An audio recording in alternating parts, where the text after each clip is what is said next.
Welcome back to The Watch. Nathan, have you been following the news cycle in regards to the E-Safety Commission and all that stuff in Australia that's happening here? I had to edit that hour-long video. So I've been informed by Shad, but that is the extent I've gone to, because after that I don't watch the news often, so... It's just depressing. It is. Same with me. I barely watch mainstream media, free-to-air TV, stuff that's covering the government, because it just got too depressing. There's too much crap. And the way they word things frustrates me too, because it's always very one-sided, or they miss a point that obviously, changes the context of things. So yeah, mainstream news, not for me.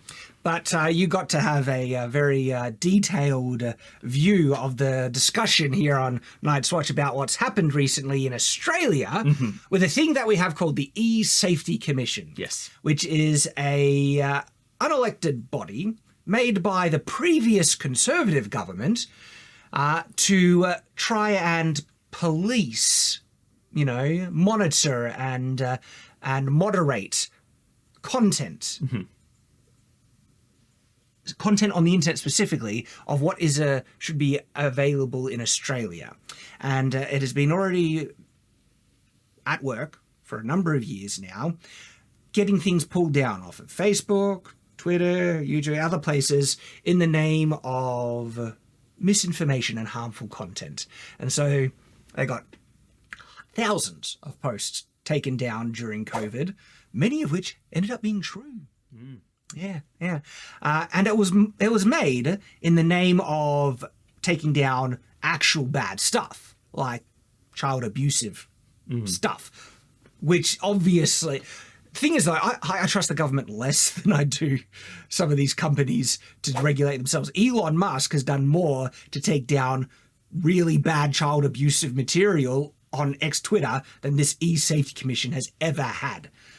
And it's a waste of money at this point, right? And it's just...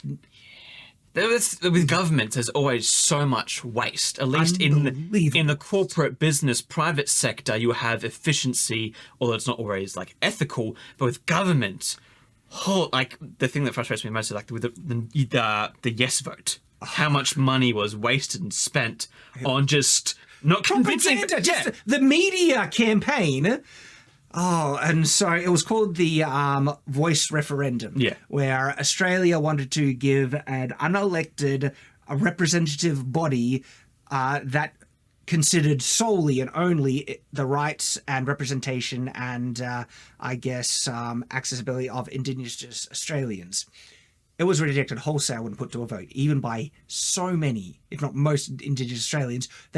Most of the Indigenous Australians, Aboriginals, they said, we want to be treated like Australians, not as a second group of people in this country. And even then, it was the government who'd handpick the person that would do the thing and would give them rights and controls that people were like, I don't really want someone having that. Yeah. And again, it was just so much waste. And we spent, a year of... And we're talking millions of dollars in this campaign, right? And it was... so the government and all the people, they wanted... the vote yes for this voice referendum, right? And so the campaign to push yes in the media was unhinged. And mainstream media was in lockstep with the yes campaign, right? It was a very woke, far left ideological thing that was privileging a racial group based on the perception of oppression and underrepresentation, right? And so you can tell already on the face of that which sides would fall into which group here. And the media, like I said, was just disgustingly partisan in Australia, but it was put to a vote. All Australia vote. And it was rejected near wholesale. Right? And it just goes to show you the propaganda machine is so in force, where near all the mainstream media was pushing in one way, government was pushing in one way and everything like that. And the majority of Australians didn't want a bar of it. Right?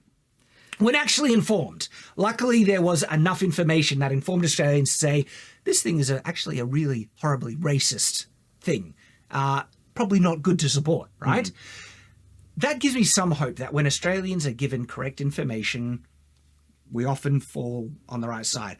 The problem is when we're hidden from the correct information, like during the pandemic. So much censorship happened where heaps of Australians ended up being, all right, I guess quarantines are just necessary. It's saving lives, people. It's saving lives, right? If you do not wear a mask, you are going to kill people. Oh, I guess if it's that serious, wow, if people are not wearing masks or getting vaccinated, they shouldn't get real health care. And the amount of evil lies that was spread about all this, pushed a lot by the E-Safety Commission, okay? This dog crap, corrupted, politically motivated, unelected body, all right? Which has a track record of censoring in one direction of the woke, movement, right? This is all background, but it's a bit of additional information on top of the other video, because a very heartening new development has happened. Because recently what happened was that there was they call it a hate crime, okay, where a Catholic priest was attacked for religious reasons. It was a knife attack, but it was caught on camera, right? And people sharing the footage of that.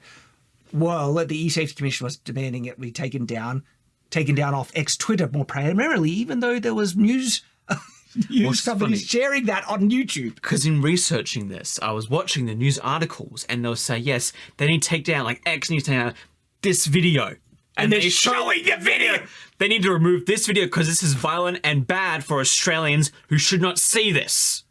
As they show the video, like, the hypocrisy is insane. Absolutely insane. And then Elon Musk, the legend, says, no, we're going to try and fight this according to Australian law. And then the Prime Minister is trying to call Elon. He is this arrogant billionaire who thinks he's above the law. He's using the law, the Australian law, to fight it, but he thinks he's above the law, even though he's trying to comply with Australian law. Yeah. Can't stand it. And then the fact that he was trying to double down on the need for the E-Safety Commission, and he's actively trying to push through a misinformation bill that would give the government more powers to censor and control information people receive. They're trying to make a ministry of truth, right? That's what our current authoritarian, tyrannical government is trying to impose on the Australian people. It's all related to this, okay? And this post was one of the things that kicked it all off.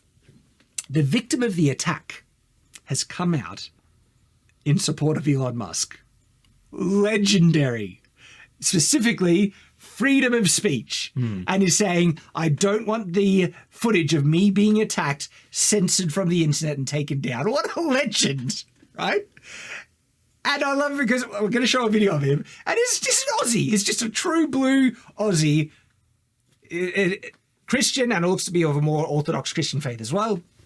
But supporting Christian values. What a legend, right? And what, just egg on the face of the Prime Minister. And the whole thing is we have to protect people from violent content. I've seen the content. You don't see blood. Yeah. You don't see much. You see the guy attacking him, and that's bad and everything. But I've seen more violent things about September 11 and so many other stuff that the E-Safety Commission be perfectly on board with. Like what Pauline Hanson called him out saying, would you try and censor the footage of George Floyd, being attacked, as they say, right? And no, they wouldn't do that because there's footage that they can use to push a certain agenda, and there's footage that goes against it. The footage that goes against this is that the person that attacked, I think he was Islamic, and it was religiously motivated, and they're worried that this might reflect badly on Australia's immigration policies. And so that footage has to be taken down because we don't want to see people see certain, not universal, but certain results of cultural enrichment. You can tell blatantly why they wanted this video censored, okay? But this legend comes out and says, no, don't take it down, which is just beautiful. There's been further, developments in this whole thing, like the Prime Minister coming out saying how terrible misinformation is at the moment. And then he shares, there's been images of my face superimposed falsely on other people. How terrible is this? We need to do something about it, Nathan. The memes are just so too bad.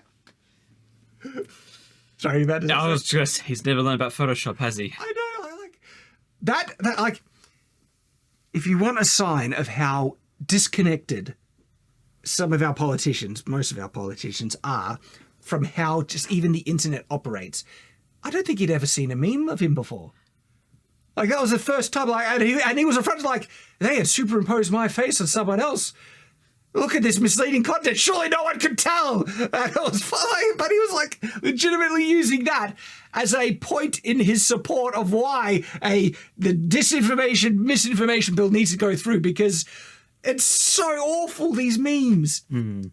And the results were just beautiful. He got memed to death. As a result, people just sharing, images of him. In fact, we got to share some. We just, in solidarity to the push against this stuff. I'm laughing more. You have them saved on the computer than. I had to. Oh, is that legal? In our state, I don't know if that's legal anymore. I don't think it would be with the misinformation, disinformation bill they're trying to push through at the moment. Like, we're going to show it. I'm just saying there's questionable things here in terms of what we're allowed to do now.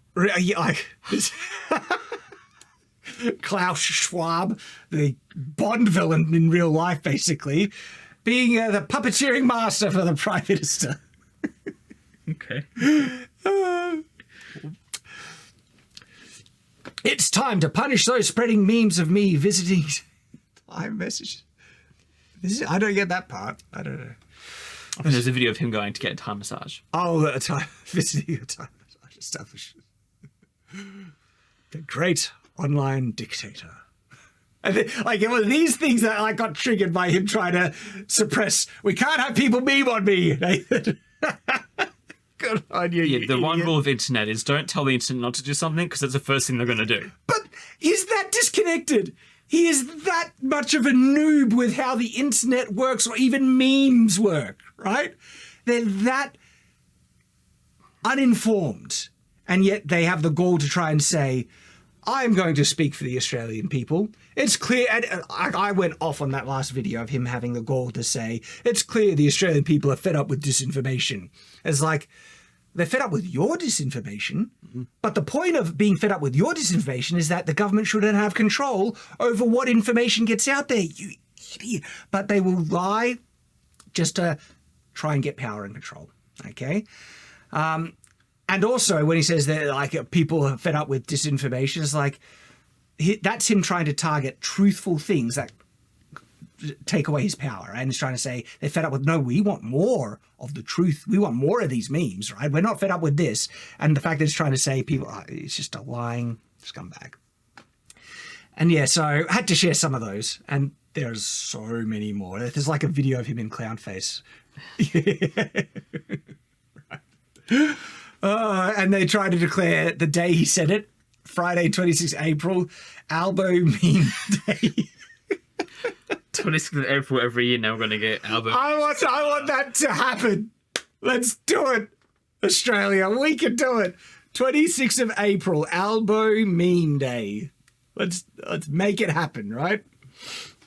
I had to share some of those because, like I said, the way this story has evolved has been just glorious to see. The thing is, though, I don't think this is not going to stop them. Like, these politicians are so scummy that they'll double down. So it's a power grab for him, and is just going forward with it. Okay, and but let's listen to what the victim of this attack had to say.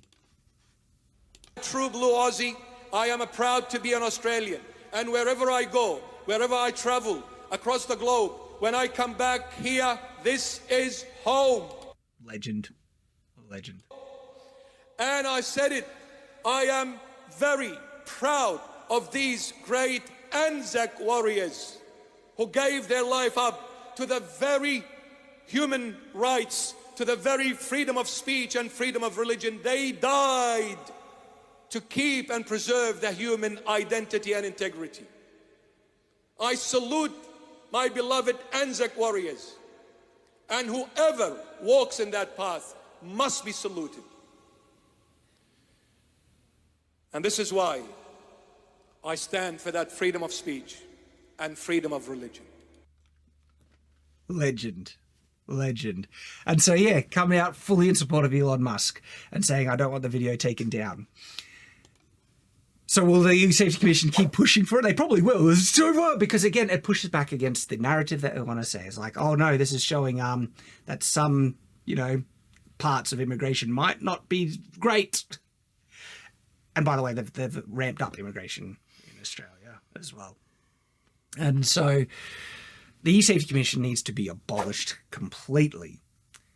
And if they put it to a vote and let the truth actually come out of what's being said, I have a feeling what the Australian people would actually vote for. But because of that, they won't. They don't want to do it. They don't want to give Australian people an actual choice in the matter, because they saw what happened when they did with the voice referendum, and they don't want to lose. And in actual fact, certain parts of the government are still trying to go forward with all the state governments, are going forward with that. Yeah. Regardless, even though the Australian people rejected it, the governments that are in power, right, want to do it anyway.